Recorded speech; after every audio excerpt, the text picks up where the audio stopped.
Berawal dari saling tatap, diakhiri dengan saling tantang. Viral di media sosial video cekcok antar penumpang komuter lain di stasiun Depok Baru. Menurut keterangan dari video yang diunggah oleh akun Instagram @jakinfo_, dua orang pria yang awalnya saling tatap menatap kemudian berakhir dengan saling menantang untuk berkelahi. Beruntung petugas keamanan di stasiun Depok Baru segera melerai keduanya, hingga perkelahian keduanya bisa dihindari.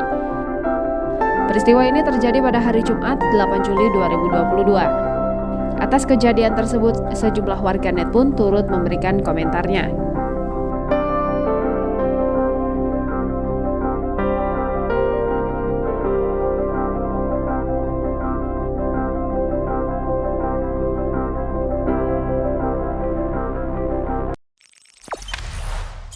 Jangan lupa subscribe, share, komen, dan like ya!